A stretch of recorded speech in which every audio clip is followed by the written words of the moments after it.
Hey everybody, it's Dredrick once again, coming back with another audio commentary. Today is going to be a pro game. It's going to be Protoss vs. Zerg, and it's a really freaking cool game. I don't know if it's like popular and a lot of people are seeing it, or if it's kind of underground, but boy howdy, I thought it was pretty fantastic. Gotta go and find it real quick, of course, but uh-oh. Uh-oh. Uh-oh. Where did I put it? Where did I put it? No, not there. Oh boy! Dredrick forgets replays. Zomg. Nah, I don't think that's it. Yeah, here we go. It's this one. This is ridiculous. It's Duckload Raw, aka White Raw versus MadFrog. And it's gonna be on Scrapstation. And this is a freaking awesome replay with a freaking awesome strat.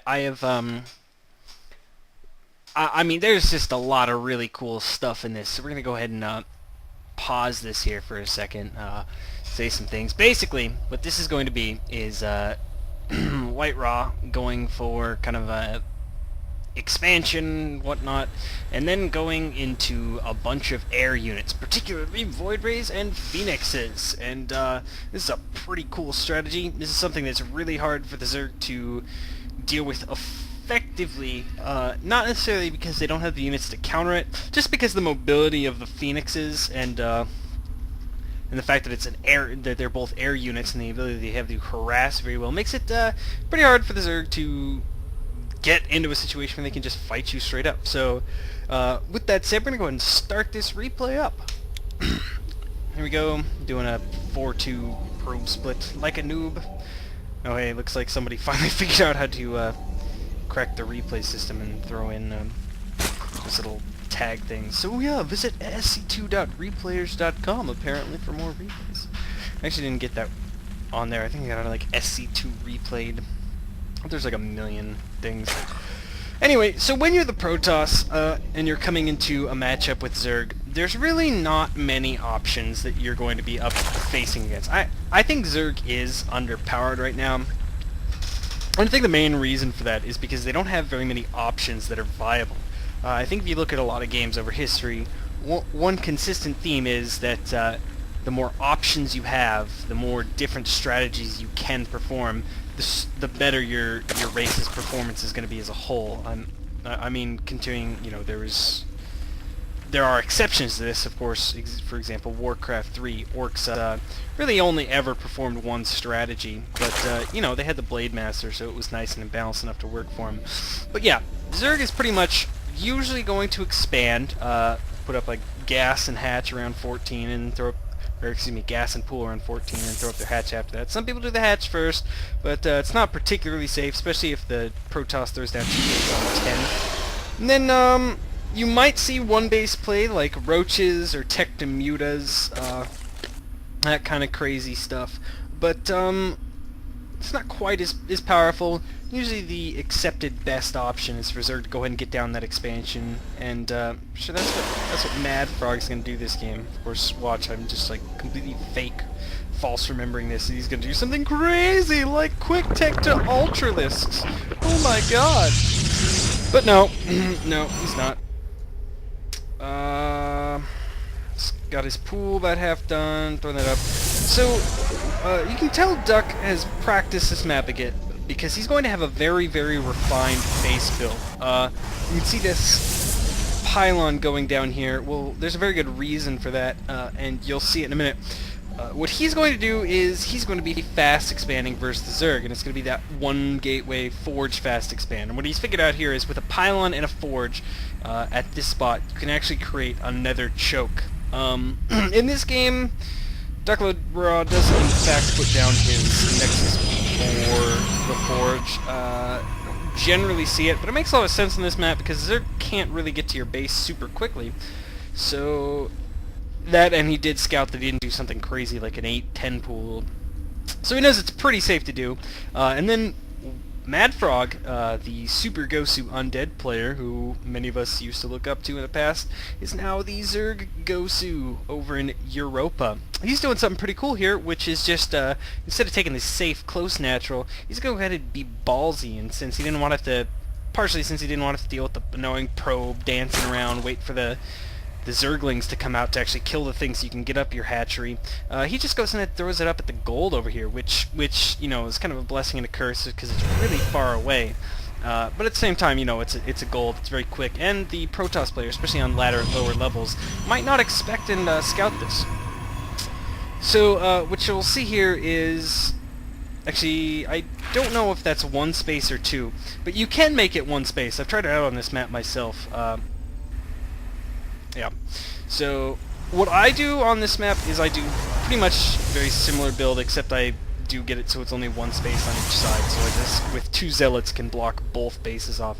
So Duckload is going to go ahead and scout this expo. I don't think he's actually going to see it, but you know, MadFrog being the super sexy micro Gosu. Oh no, he does in fact see the creep. It's a sexy surround on that probe, which is really nice, but you know, he did see the creep, he knows the expo's there, so, but I mean, a player of his caliber, at this level, he most definitely already figured out that there was an expo, and since he knew it wasn't here, or at least he probably suspected it wasn't here because his worker was there for a long time, probably figured he threw it up somewhere else, and that gold does make the most sense if you're not doing it your natural, because why would you put it here? It doesn't make sense.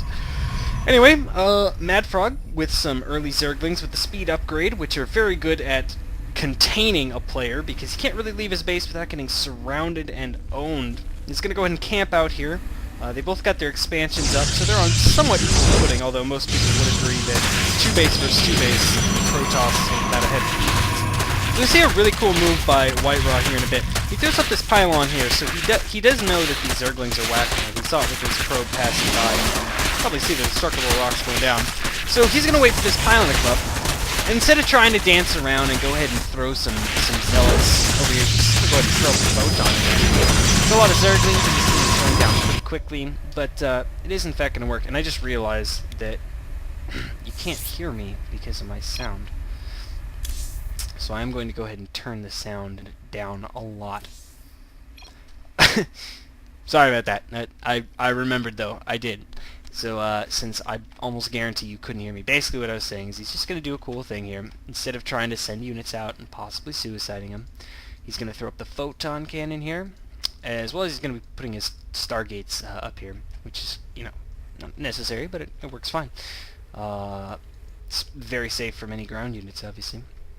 So yeah, you notice he started whacking on this thing about a few seconds after this pylon was started.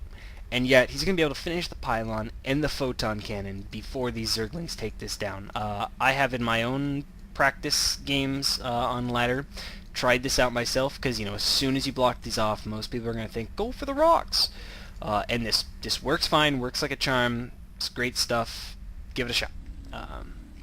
Though I've never been on this side when I spawn, although I guess it's fine, works fine. It actually might work a little better. But yeah, so we're going to go ahead and continue this. See, MadFrog is quickly teching up to layer with a delayed second gas. I actually don't know if that's normal or not. I imagine if you're just doing like Zerglings with a quick tech, that probably is normal. Got a very quick evolution chamber because these upgrades are fairly cheap and extremely effective. Now here's one thing that I'm not sure, is why don't Zerg players get the armor tech for the ground units instead of the air?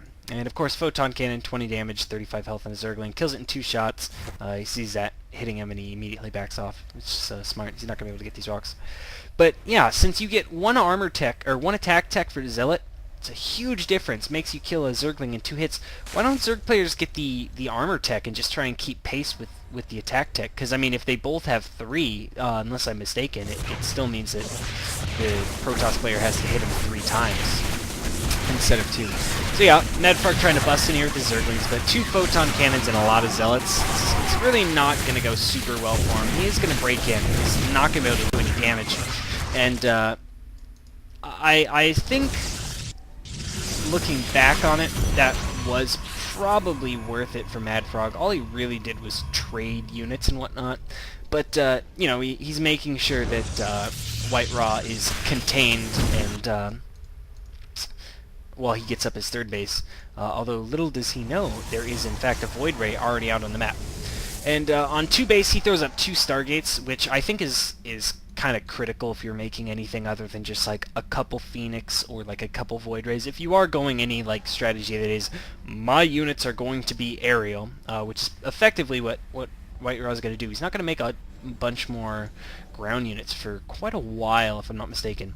Then 2 Stargates really are necessary, and you have the resources to support it off 2 bases pretty easily. So again, more Zerglings coming in, and see, it's so easy to do is mess up and have your unit not in hold position or just not positioned well, and Zerglings will run right past you. So I don't know if MadFrog was counting on that just being a possibility, and he charges Zerglings in here just in case that worked, or what. But, you know, it's all said and done, it works. He busts in here and he takes out the Nexus, which is really going to set White Raw back quite a bit, even though this hatchery is going to take a while before it even starts to pay for itself. But, yeah, 2 Void Rays out, and he knows what's up. He's going to send them right over to this hatchery. And Mutalisks are out, so he's not really going to be able to just wipe it down. But here's one big advantage of going Stargates instead of... In fact, I'm going to turn this down just a little bit more, because I imagine it's probably still very loud. That's kind of the big advantage of going Stargate units instead of a ground force, is because, yeah, okay, Blink Stalkers are nice, they sure do great against mutas, kind of. Like, the problem I have with going Blink Stalkers, and he is going to lose these Void Rays, he showed up and there were mutas there, he wasn't ready for it, so that's why when I do this, I tend to go, like, if I go Void Rays, I'll go like a Void Ray, then a Phoenix, or 2, and then another Void Ray. I do like to get 2-2 first and then keep moving on, because if they do go mutas, then, you know, Void Rays are just going to get wiped out. But Phoenixes are fantastic against mutas. Like, you really...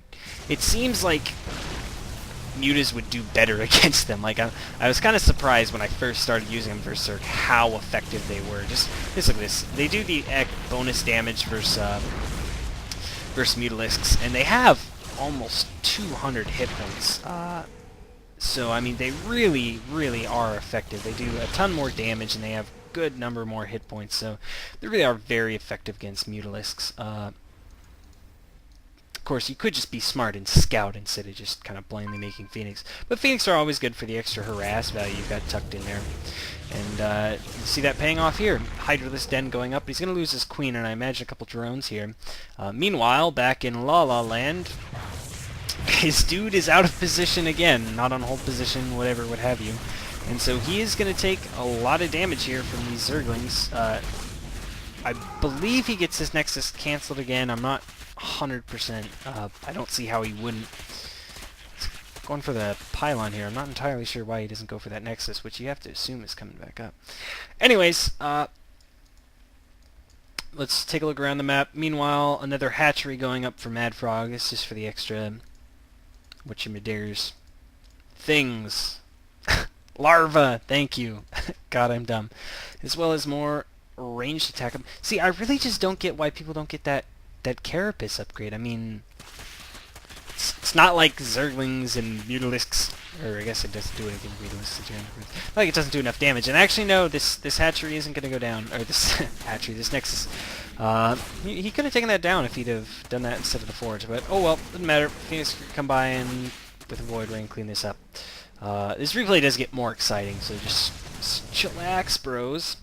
Meanwhile, around the map, MadFrog has transitioned from primarily Mutalisks into Hydralisks. Whenever you go for a ground army, or for an aerial army, you'll find that Mutalisks don't really do that effective. One of the main reasons Mutalisks are so effective is kind of the same reason I don't really like Blink Stalkers that much versus them, is that if you get, like, some stalkers over here, right, he comes down, and you're like, ah, Shazam, and you blink at him, and he's like, ah, I lost a muta, and then he's like, oh, wait, but I can come over here and kill dudes. And sure, you have stalkers over here, but the fact of the matter is that you can't just keep leaving stalkers at all your bases, otherwise your army's going to be really small, and you can never push out until you have like a ton of food. But if you just get contained in your base, then he can just mass expo. I really just don't like how constricting it is to have that ground army where it's so difficult to respond quickly to Mutalisks. And this is just great. That was 2 3, 4, 5, 6, 7, 8 overlords here if he's lucky. I have no idea why.